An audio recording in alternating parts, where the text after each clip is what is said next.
നാളെ തിയേറ്ററിൽ എത്തുന്ന മമ്മൂക്ക മൂവിയാണല്ലോ ബസൂക്ക. ചിത്രത്തിൻ്റെ കേരള തിയേറ്റർ ലിസ്റ്റും അതോടൊപ്പം തന്നെ റെസ്റ്റ് ഓഫ് ഇന്ത്യ തിയേറ്റർ ലിസ്റ്റെല്ലാം പുറത്ത് വന്നിരിക്കുന്നു.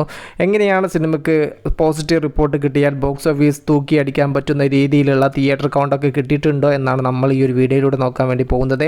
കേരളത്തിൽ ഈ ഒരു സിനിമയ്ക്ക് 310ഓളം സ്ക്രീനിലാണ് ഈ ഒരു സിനിമ ആദ്യ ദിവസം പ്രദർശനത്തിനെത്തുന്നത്. കേരള തിയേറ്റർ ലിസ്റ്റ് പുറത്തുവിട്ട പോസ്റ്ററിലെ ക്യാപ്ഷൻ വളരെ ശ്രദ്ധ ഉണർത്തുന്ന ഒന്നായി തീർന്നിരിക്കുന്നു. ഒരൊറ്റ തിരക്കഥ കൊണ്ട് സകലതും മാറ്റി എഴുതാൻ അയാൾ വരുന്നു എന്നാണ് പരസ്യവാചകമായിട്ട് ഉപയോഗിച്ചിരിക്കുന്നത്. ഇതിൽ നിന്നും ഒരു കാര്യം വ്യക്തമാവുന്നു, സിനിമയുടെ അണിയറ പ്രവർത്തകർ ഈ ഒരു ചിത്രത്തെ സംബന്ധിച്ച് ഫുൾ കോൺഫിഡൻസിലാണ് ഇരിക്കുന്നത് എന്ന് വ്യക്തം. ഇനി കേരളത്തിന്റെ പുറത്ത് ഈ ഒരു സിനിമയ്ക്ക് എങ്ങനെ തിയേറ്റർ കൊണ്ട് കാര്യങ്ങളൊക്കെ നോക്കാം. API ഫിലിംസ് ആണ് കേരളത്തിന്റെ പുറത്ത് ഇന്ത്യയിൽ ഈ ഒരു സിനിമ വിതരണത്തിന് എടുത്തിരിക്കുന്നത്. 284ഓളം സ്ക്രീനിലാണ് കേരളത്തിന്റെ പുറത്ത് ഈ ഒരു സിനിമ എത്തുന്നത്.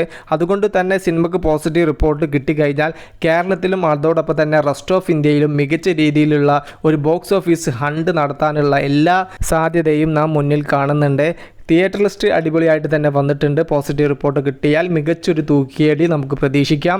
ഇനി പോസിറ്റീവ് റിപ്പോർട്ടാണ് വരുന്നതെങ്കിൽ സിനിമയ്ക്ക് ഇനിയും സ്ക്രീൻ കൗണ്ട് കാര്യങ്ങളെല്ലാം കൂടും, ഷോയും കൂടും. 4 സിനിമകളാണല്ലോ നാളെ ക്ലാസ് റിലീസായിട്ട് കേരളത്തിൽ എത്തുന്നത്. കേരളത്തിൽ ഏറ്റവും കൂടുതൽ സ്ക്രീൻ സ്വന്തമാക്കിയത് മമ്മൂക്കയുടെ ബസൂക്ക എന്ന് പറയുന്ന സിനിമ തന്നെയാണ്. ഇപ്പോൾ book my show app just ഒന്ന് ചെക്ക് ചെയ്ത് നോക്കിയപ്പോൾ 3000ഓളം ടിക്കറ്റ്സുകളാണ് പെർ അവറിൽ സോൾഡ് ഔട്ട് ആയിക്കൊണ്ടിരിക്കുന്നത്. 1000ഓളം ഷോകളാണ് നാളെ കേരളത്തിൽ ബസൂക്ക എന്ന ചിത്രത്തിനായിട്ട് ചാർട്ട് ചെയ്തിരിക്കുന്നത്. സിനിമയ്ക്ക് പോസിറ്റീവ് റിപ്പോർട്ട് കിട്ടിക്കഴിഞ്ഞാൽ ഒട്ടനവധി തേർഡ് ഷോകൾ സിനിമക്കായിട്ട് സ്പെഷ്യൽ ഷോകളും നടക്കും. നാളെ രാവിലെ 9 മണിക്ക് ആദ്യ ഷോ ആരംഭിക്കുന്ന ചിത്രത്തിന്റെ റിവ്യൂ കാര്യങ്ങളെല്ലാം ആദ്യം തന്നെ അറിയാം. നമ്മുടെയൊക്കെ ചാനൽ ഒന്ന് സബ്സ്ക്രൈബ് ചെയ്യുക. Movie plus media. ഞാൻ ജിനു ജിനാസ്. Okay, by.